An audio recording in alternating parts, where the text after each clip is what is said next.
I'm Cynthia Anderson, and I'm a radiation oncologist, and I've been with Frog for 3 years.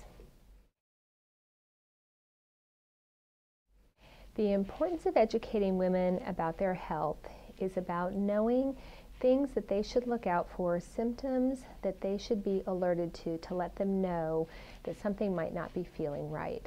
Sometimes women may have more of a tendency to ignore symptoms if they're not feeling well. But the important thing is that we don't want to let them get behind on any of their checkups or any of their cancer screening because we want to keep them healthy. One thing that I would say is important for women to remember that when it comes to cancer, the #1 cancer killer for women is still not breast cancer, it's lung cancer. And it's actually the #1 cancer killer in both men and women.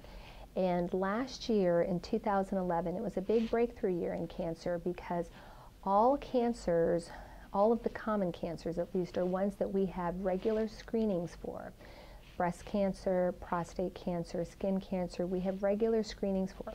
We've never had a regular screening test be approved for patients if they have a history or risk factors for lung cancer. But last year we began to see that getting an annual or a regular CT scan, if you have a long-standing history of tobacco, can help catch lung cancer early.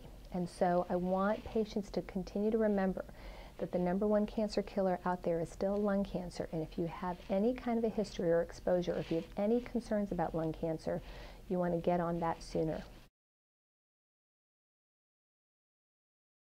There's not necessarily a direct correlation between heart health and cancer, but when it comes into importance is if a woman is diagnosed with cancer.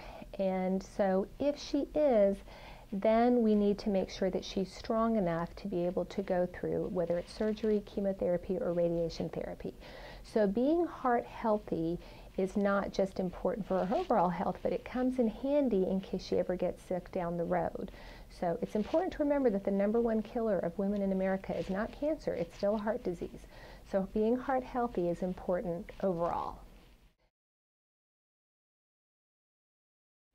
The recommended screenings for women for cancer prevention is that they still have a mammogram starting at the age of 45 or 10 years earlier than any relative in their family was diagnosed with cancer. So for example, if you have a sister who was diagnosed with breast cancer at the age of 50, you would want to start at the age of 40, 10 years earlier. And that's the same for any cancer.